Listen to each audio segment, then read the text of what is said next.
Yay. Does this work? Is this working okay? I think it is. It seems to be.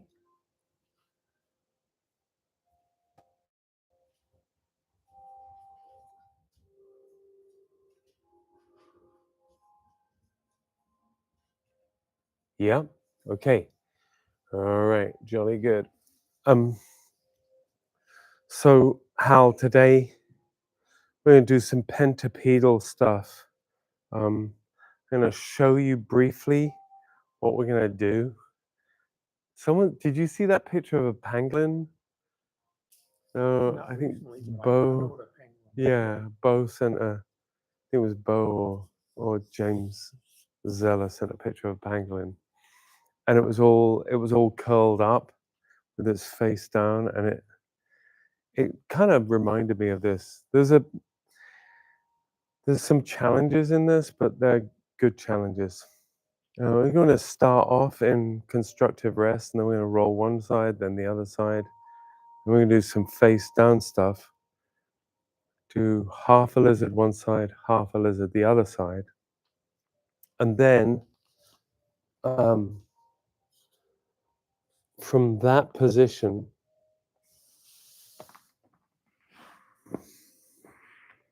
I'm in half a lizard here, or the crime scene position. Yeah. Bring this down. Be face down, and then going to push back. See if we can keep the head on the ground as we push back. And from this position, I'm going to come up into all fours and just rock backwards and forwards just a little bit. Just a little bit to feel this length going this way and this. And gonna cross the legs at the back,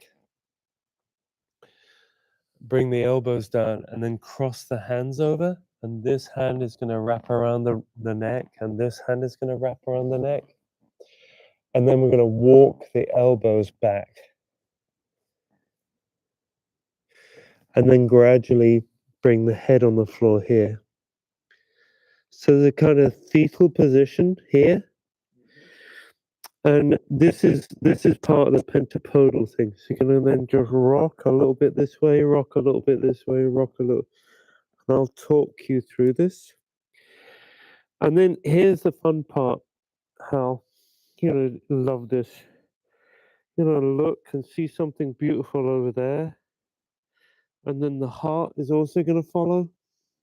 And there's a tricky bit here. If I keep going over my pelvis here, I'm going to thump over. So I kind of just rock a little bit this way and then roll over onto my back. And then I'm in a fetal position on the back. And then I'm going to curl and do the reverse. And we'll do that either side. And then the last thing we do is some pentapedal movement. And this is going to be from this position. Just going to slide forward a bit. And you'll find the limbs just want to move.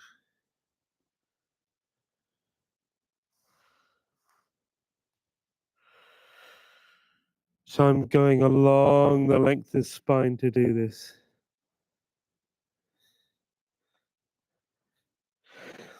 The percentage on the head, somewhere between 10 and 20%.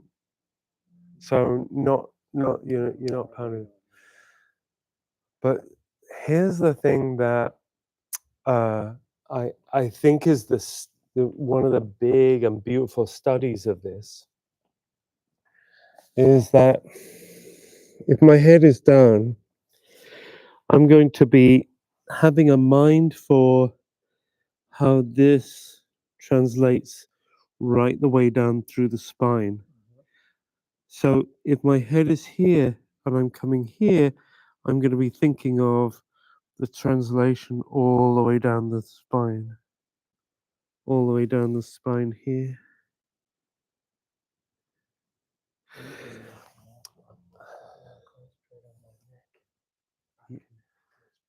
Yes. Did we talk about the snake last week?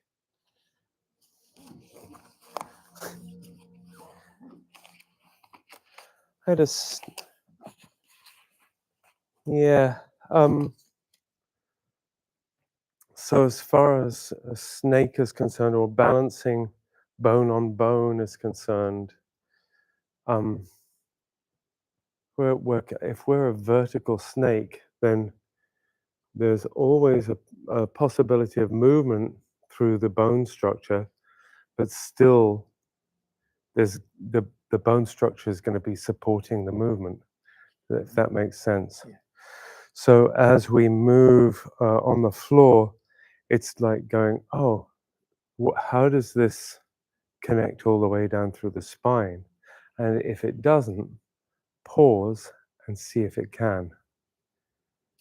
Okay. Yeah. Also, tiny, tiny, tiny, tiny movements. You know, I'm moving a lot to exaggerate, Yeah. but Absolutely. yeah. Let's go for it. Okay. Okay. On.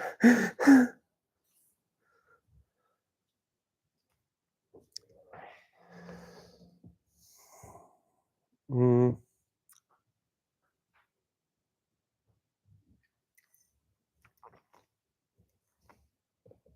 And within this, you know, as well as doing these movements, how there's this conundrum of doing and undoing. You know, so the movements are invitation to note what you're doing so as you can undo it, or note what isn't doing so you can continue to not do, and what is necessary to engage through direction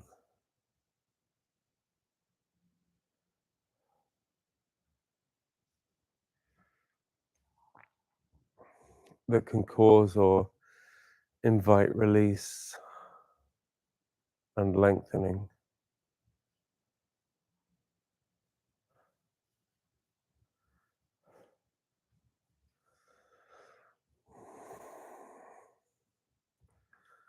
So bringing the mind to the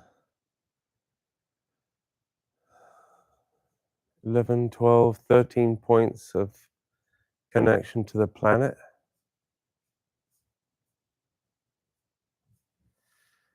Good morning. It's okay.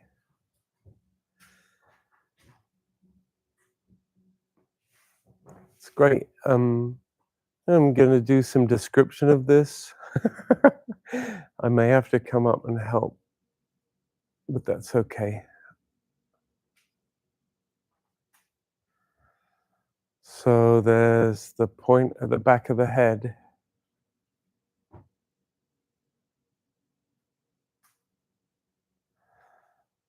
Each shoulder blade.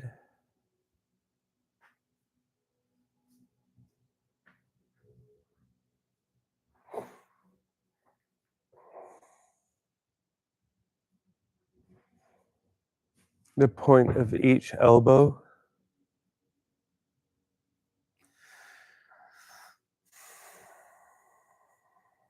The 1, 2, or 3 points at the bottom of the spine, the sacrum.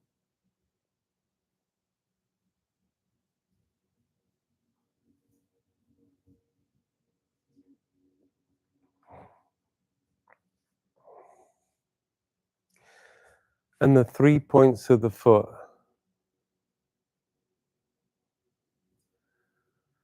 So there's the heel,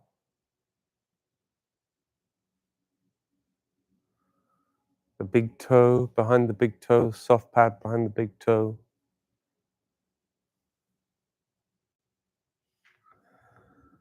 And the soft pad behind the little toe.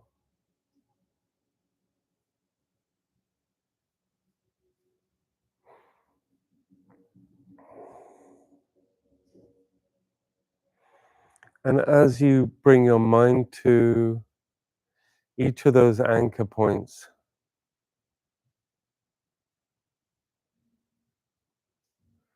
you can invite lengthening and release as the nervous system comes to understand that you're in a completely safe position.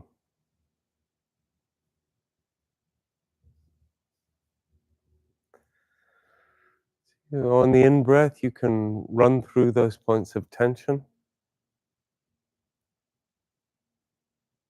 And on the out-breath, you can allow that tension to let go.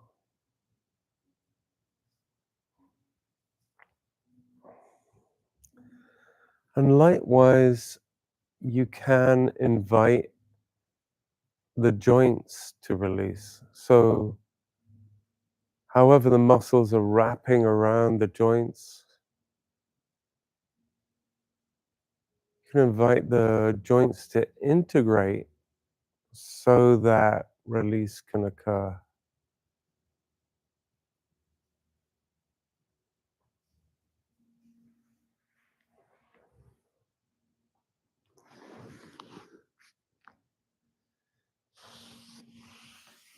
And the physical meditation that happens as a result, you can allow to give you the opportunity to non-do or non-think or let go or allow release.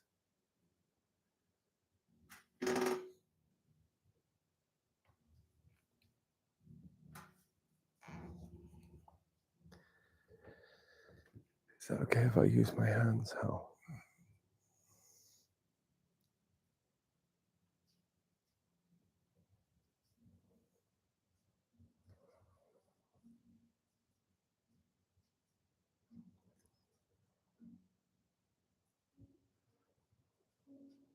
And allowing the breath to give you the opportunity to recognize all forms of tension. So on the in-breath, you can listen to emotions or thoughts or errant ideas or interferences. And then on the out breath, you can just let that go.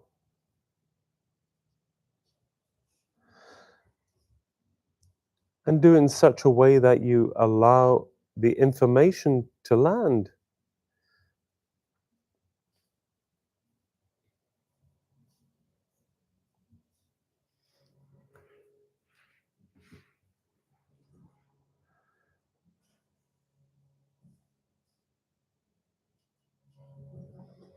The points on the shoulder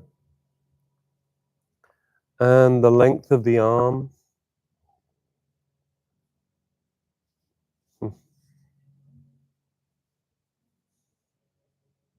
Yeah. Mm. So from that point at the back of the head to the shoulder blades, to the whole length of the upper arm, to the long finger, you can have an idea of that the, that whole length rather than what it can do or what habitual position it's in. Just have a mind for how it can release into length. Whatever in your mind's eye gives you the idea or the image of expansion,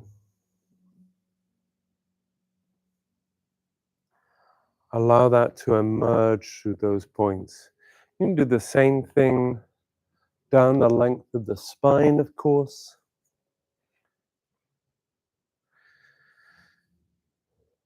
And across the 3 points of the tripod of the foot.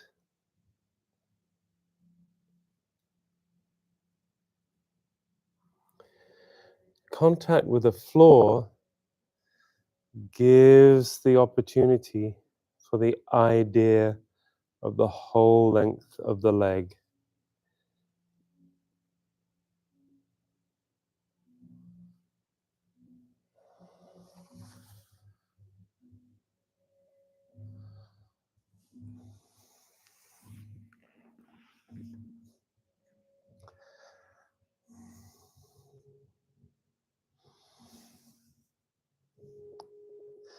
And in your own time, you're going to feel the tips of the fingers begin to seek out the ceiling.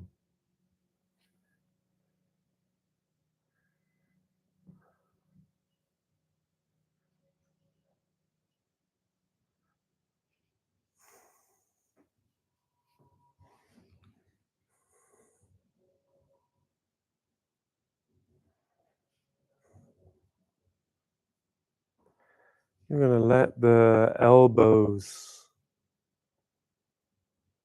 sink into the floor like the roots of a tree, so that the long finger, the pinky finger, can all find lengthening, as if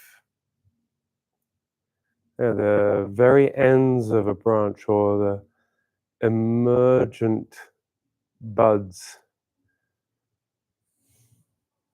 coming out of the ground.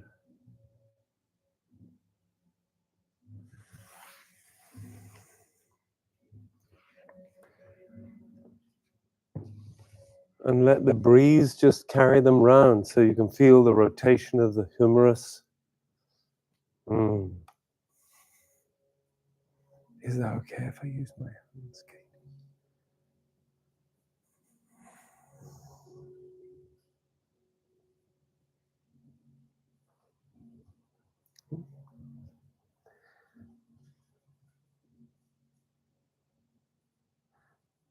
Really experiment with how the weight of the arm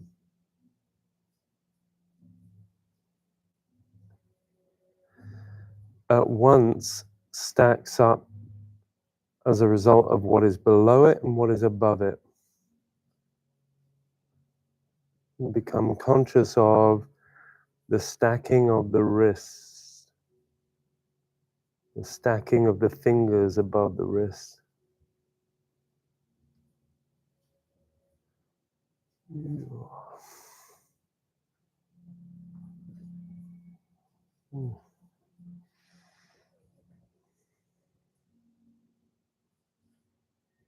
Yeah.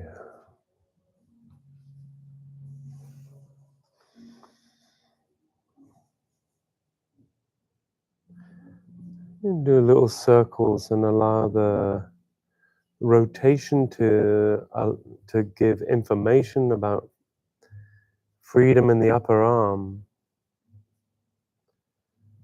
Movement is freedom. Movement is lengthening. Movement is release.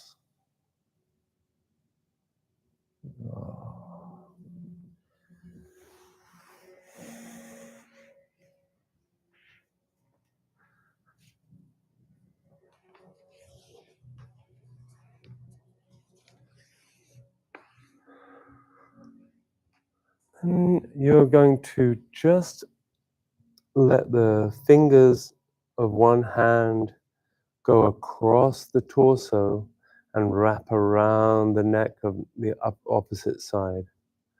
It's going to go, so if it's the right hand, it's going to wrap around. That's it.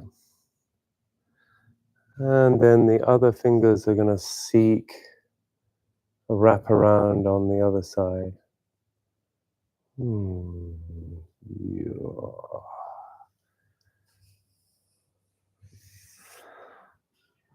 You're just gonna lie there in that just for a bit and feel comforted by this fetal position.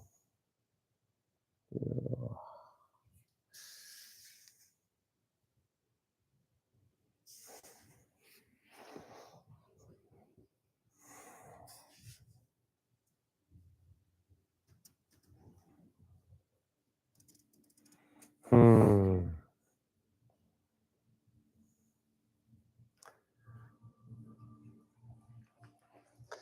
And a little check on your tension levels. So, is your tongue relaxed? Is your jaw relaxed? Are your lips closed? Can you breathe easily as a result of that? Are you able to swallow?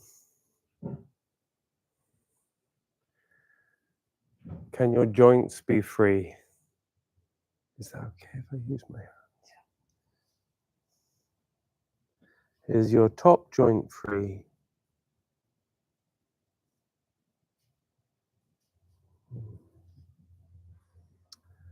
And you're going to sink on one side of the pelvis and sink on the other in the way that we've worked before, so that the knees begin to come up to the ceiling, up and away. Both legs floating up. And as they float up, then cross the legs. Yeah, nice. You sink the pelvis. Yeah. Yeah. And cross the feet, and then just give a little tiny rock of the pelvis there. And feel a little bit of lengthening of the whole spine as a result.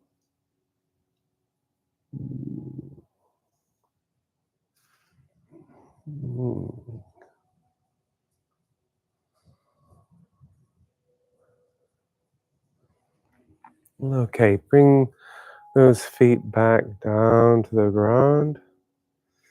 Very nice. And then just extend one foot. Oh, let those hands come around the back of the head. Grab those blocks and set them aside. Make sure the head is nice and supported as you do that.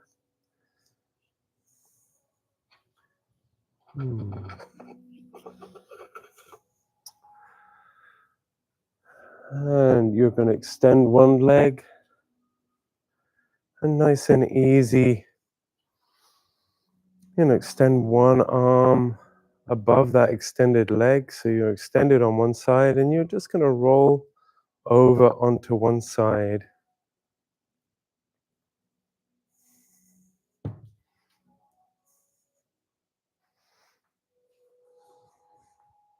Yeah.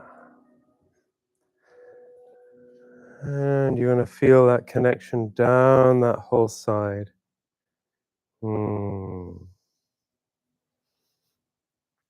Being conscious of the stacking of the ribs and the stacking of the pelvis as you do that. So, yeah. And feel the support of your exactly. Yeah. Ooh. Nice. And just give yourself a little rock on that side. A little tiny rock.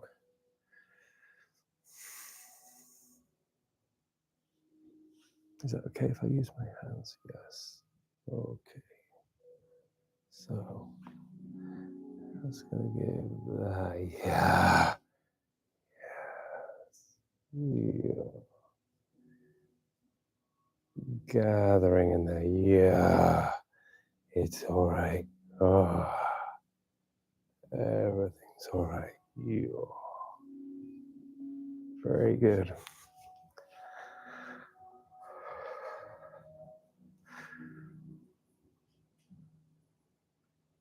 Yeah.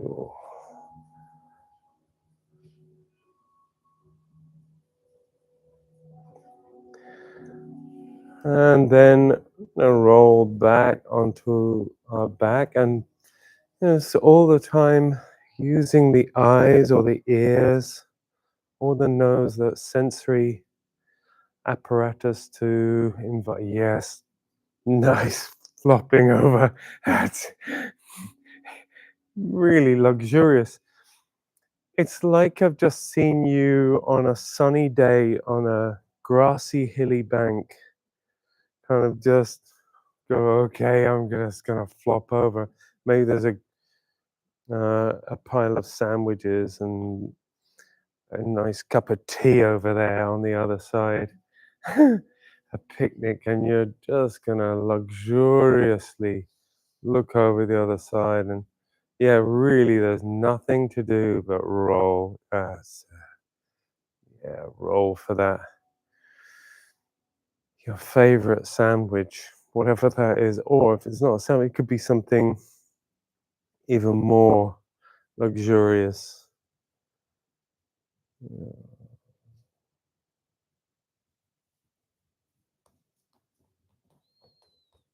Yeah.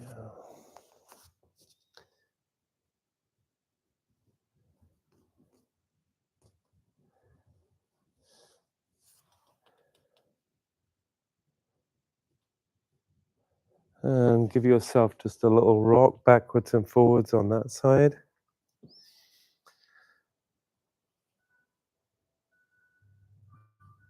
Yeah. Yeah. Movement is everything. Yes. So as you move, you're going to let that information come into the body about what you can release.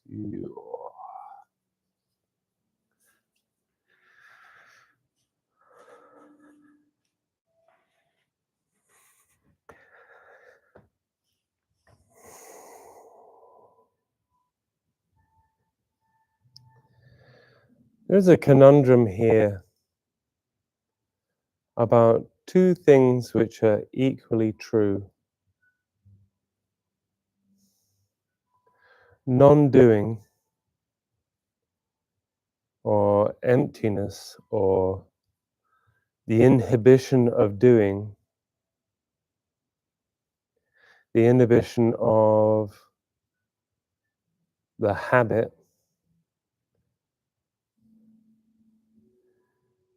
brings the opportunity or the capacity for everything.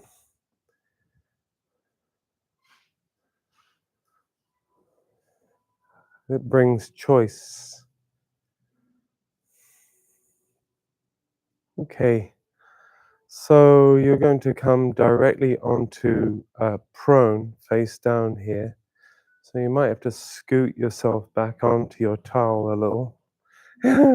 Nice, beautiful flopping.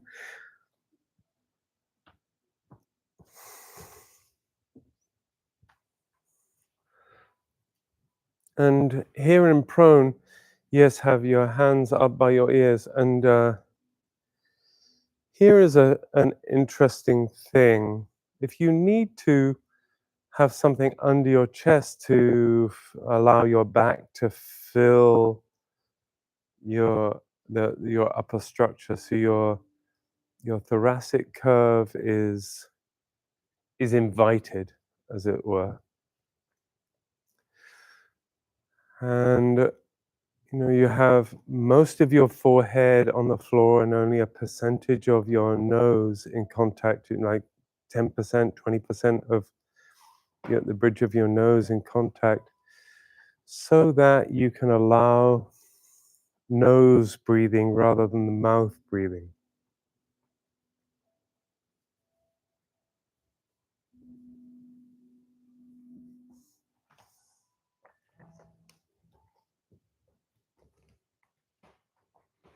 There's so many things about nose breathing which are healthful and great information for the mind and the lungs.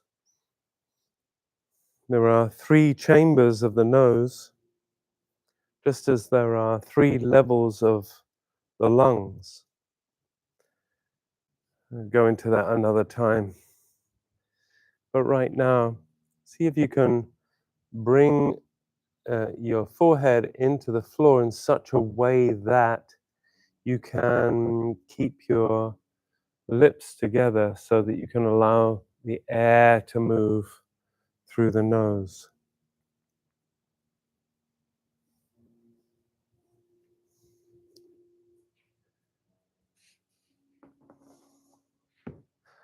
Hence, sometimes putting something under the chest for support can help bring the forehead more in contact with the floor so that you can breathe through the nose. And in this position, I'm going to come into the crime scene position with one arm up by the head, and you're going to turn to look towards that arm. And then you can allow the other arm to flipper down by the side.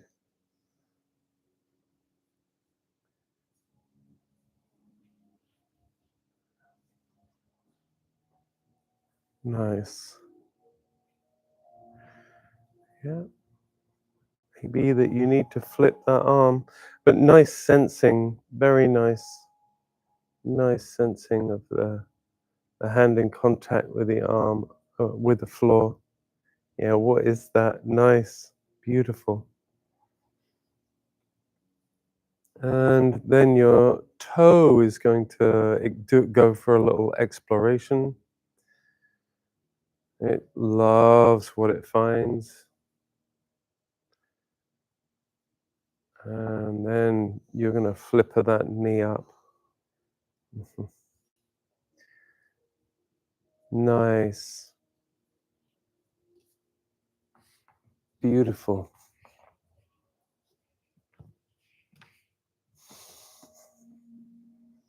Beautiful.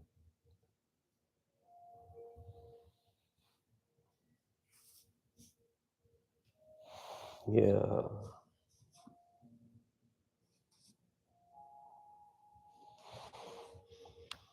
Yo. Hello, foot.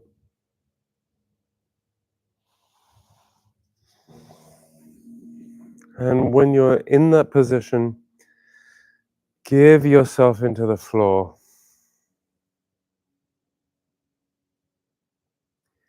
Give your breath into the floor.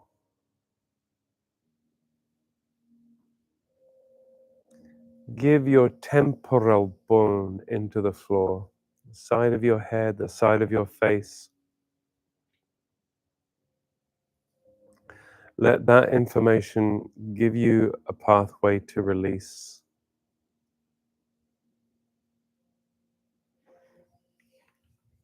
See what is going on in the rest of your structure as a result of this movement. Is it possible that you can just let all that go?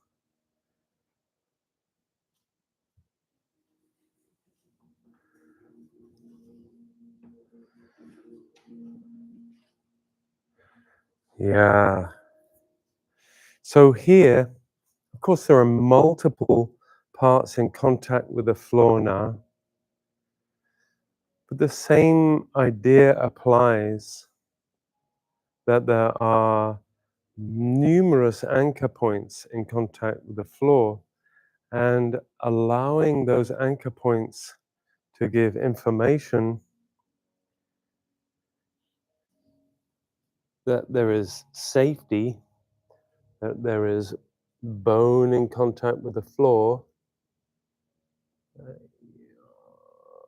Yes, that can come into there. Ooh.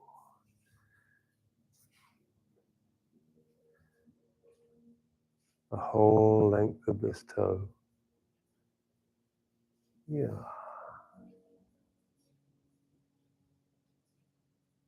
Yeah.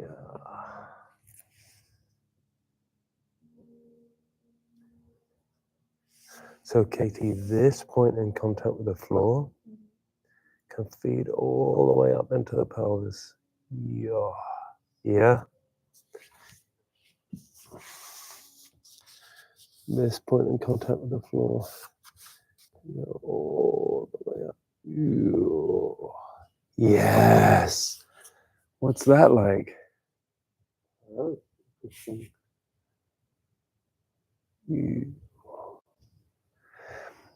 can feel it in my whole structure.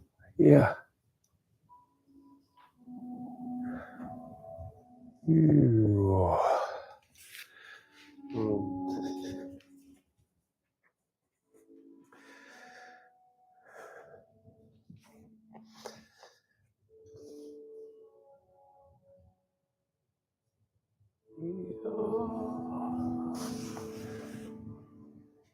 Yes.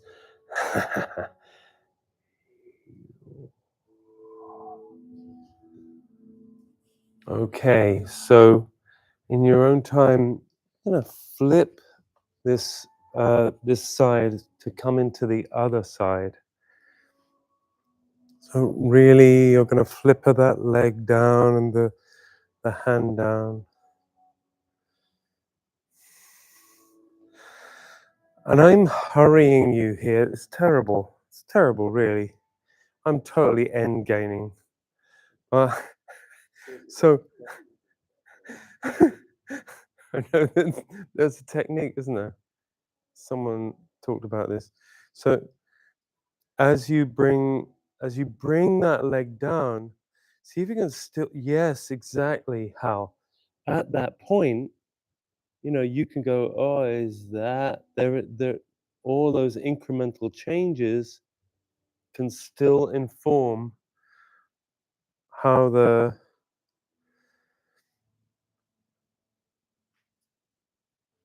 integration of the movement in the bones can bring support in the bones in relationship to the planet. So even as you flip her down or as you flip her up, you can rewrite the story of what your leg, your spine, your arm expects.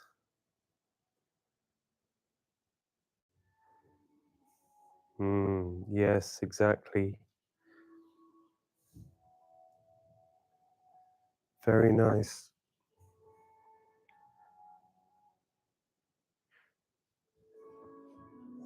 Great listening.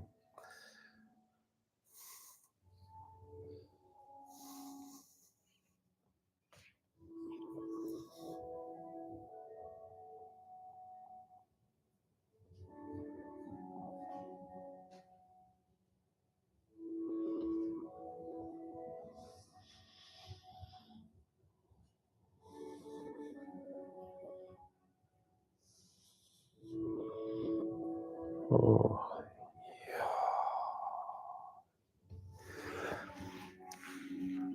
Isn't opposition fascinating? Isn't opposition the opposite of what we are taught of as in a society? It's either right or it's wrong. It's this or it's that. But you know, as the bony point comes down into the floor, there's a lengthening as a result. A tree is such a phenomenal example of opposition. As the roots go down, so everything goes up. That makes no sense, really.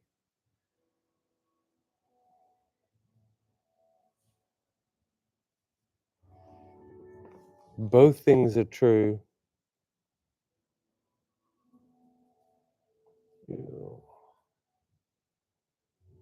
Yes.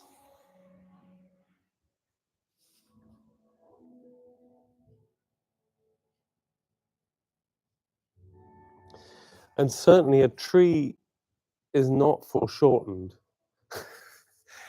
It's the trees don't collapse unless someone cuts them down or they're blown down or And so it is as you come into contact with the floor, it is not a question of collapse, it is a question of lengthening through getting tensegrity from contact with the earth.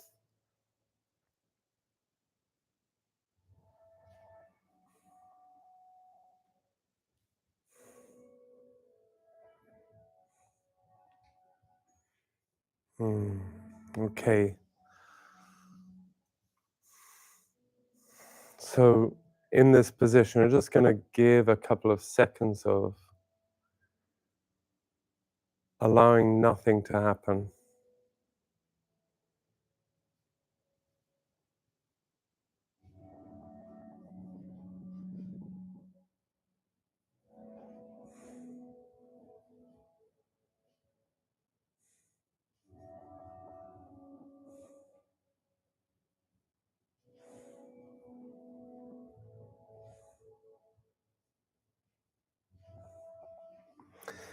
So now just going to invite you to bring the other leg down, just flipper it down.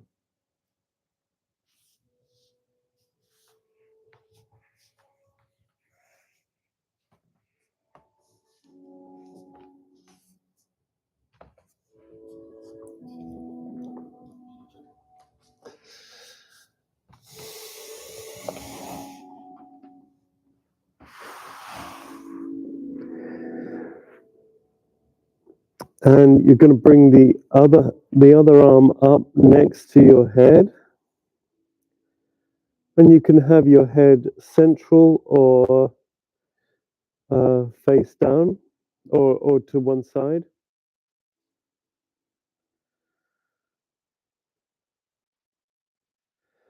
And then you're going to bring your palms underneath your shoulder, and your elbows may come up off the ground. And just for a moment there, get acclimatized to what gravity is doing in that position.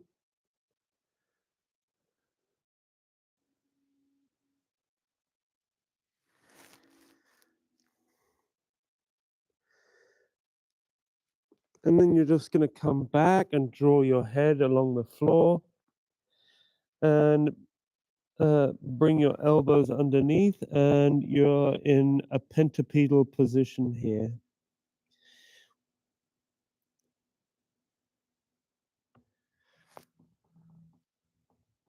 Nice. Yes. And you may have to move your elbows a couple of times. That's okay. Pentapedally moving back.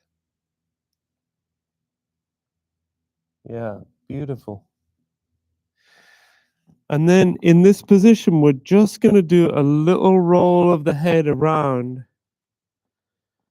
So with your elbows down, you're just going to roll your head around a little bit. And you can roll it for a bit, of course, just to roll onto the top of the head. Your elbows might come up. You can look under an elbow, look under the other elbow. And the idea is for an exploration of the lengthening along the spine. Yeah. And it can be on the side of the head.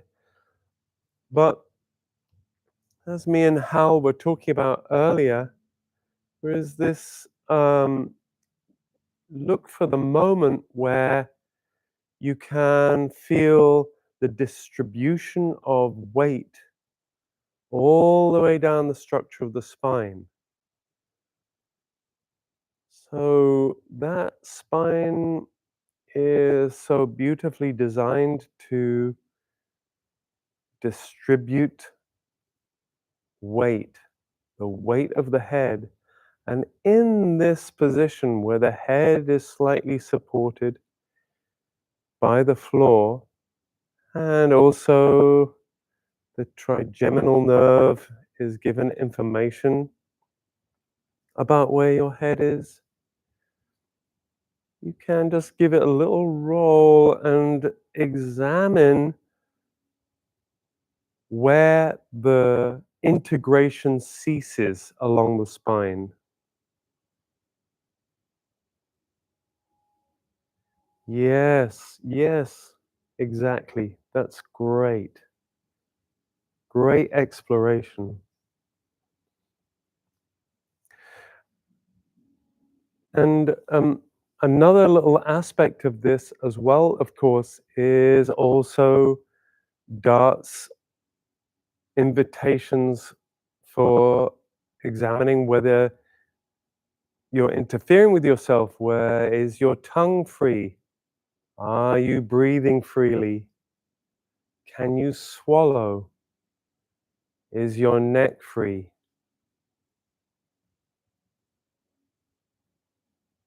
Is your jaw released?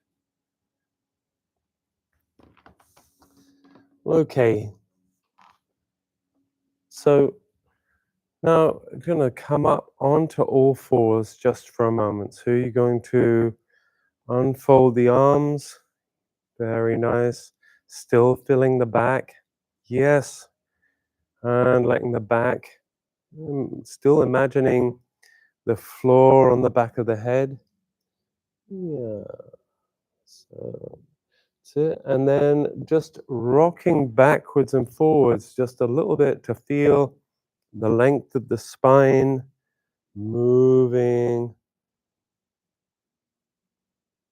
around those little pivotal points of the pelvis and the sternum. Yeah, beautiful. And here we get to some tricky fun. Cross the legs at the back. Yeah. And then going to come back down onto your elbows and cross the arms around your neck as you were on the floor. Yes.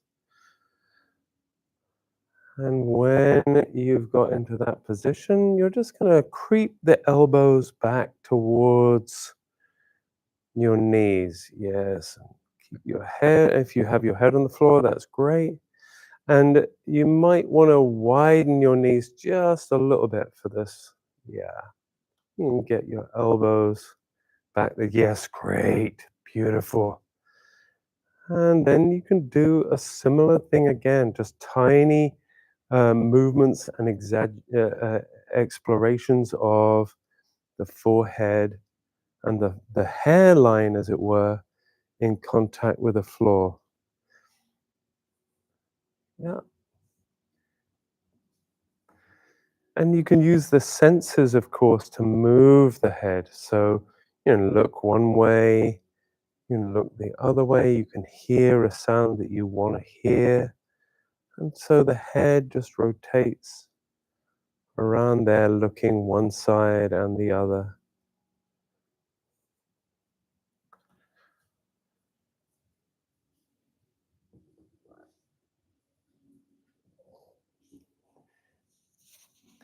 Your hands around your neck can give information about release.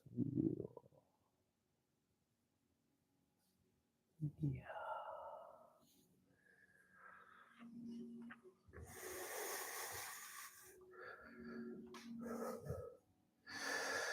And if you come onto more the crown of your head in this movement, you'll feel all kinds of information come right down the length of the spine to the very end, to the end of your tail. Yeah. And always be monitoring how much weight you have on your head and neck. Always be looking for integration, i.e., looking for lengthening along the spine and connection along the spine. Never strain or compression.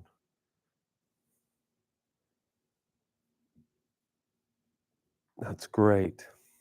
Really wonderful, wonderful movement, you guys. All right, so now we're going to do a little bit of rolling. You're going to look towards one side, whichever side you wish to roll toward, roll onto. So you're going to look that way, and you'll feel one side then begin to sink down, and then you're going to continue with that roll. And you might have to adjust the legs just a little bit in order. Yes, yes, that's it. Yeah. Uh, that that kashunk is pretty. It's a pretty good size of kashunk for the first time doing this, because it's it, it's a tricky move. Yeah. And then you can roll onto your back and then just continue that search. Yeah. So the kashunk of the legs is it is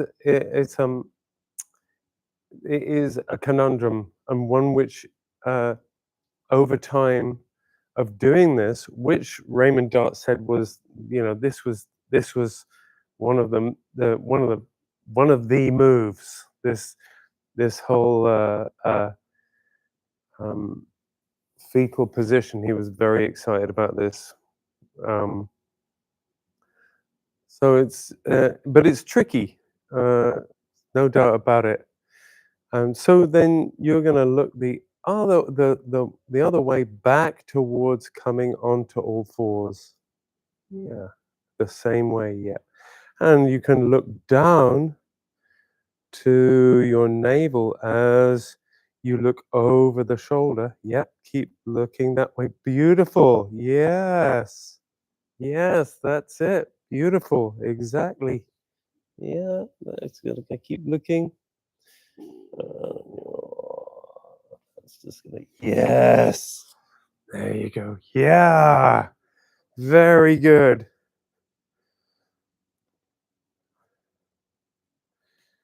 And adjust yourself accordingly. And we're going to go the other side this time.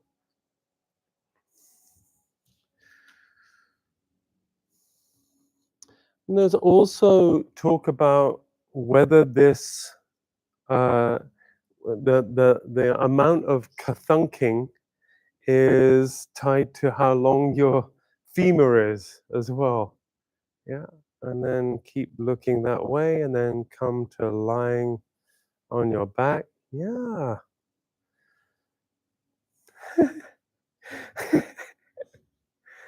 Yeah.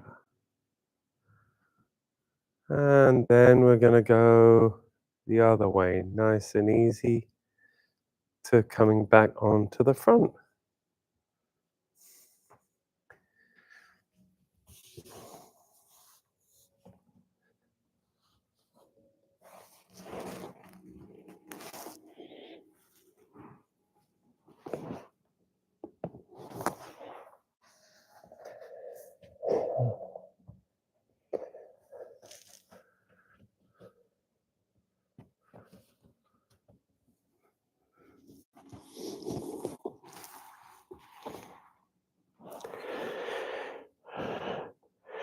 And when you're on your front here, this is the final thing we're going to do. You bring your elbows down with your palms next to your head.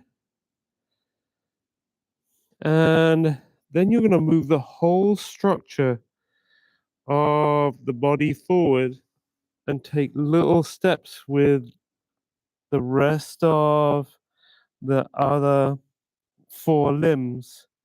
So you can bring the top limb forward, i.e., the head, and then tiny steps with the other limbs.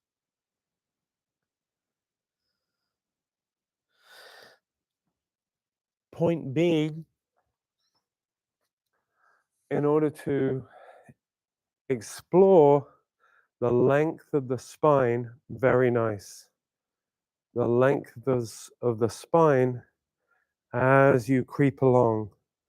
You can uncross your legs, by the way, it might make it slightly easier. Yes. Yeah.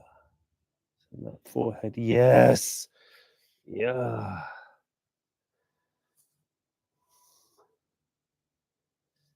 Very nice.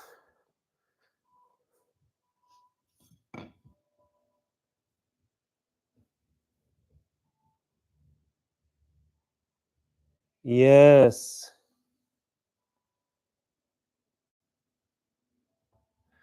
And then when you get to the chair, you can bring your head up from that position and just rest on the chair and see if it can float up. You'll have to help you there. And then just put your head on the chair.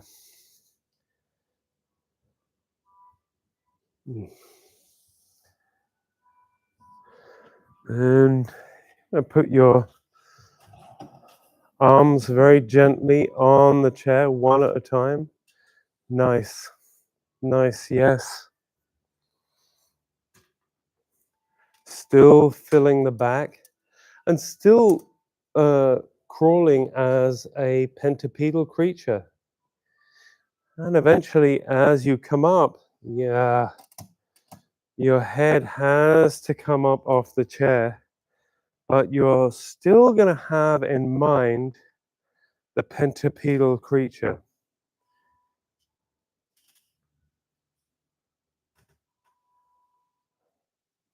You're still gonna, that's nice, using the back of the chair, that's awesome. Yeah, yeah.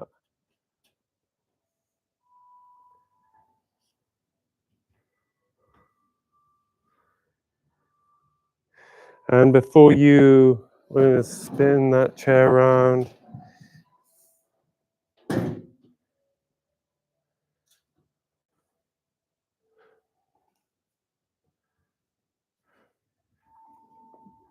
Can you find that pentapedal? Yeah.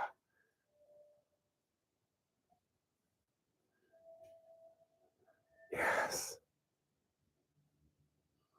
Yeah. Beautiful.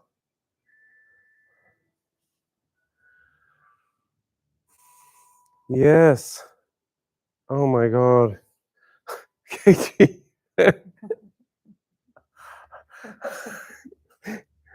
Yeah. Yes.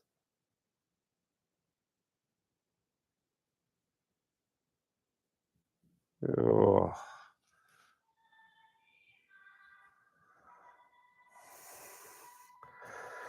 And if you like, you can bring the pentapedal creature just for taking a step backwards.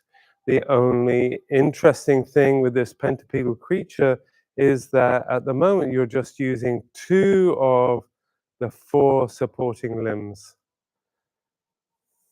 That's the only difference. You're still a pentapedal creature. It's just that you're only using 2 of those limbs in contact with the floor.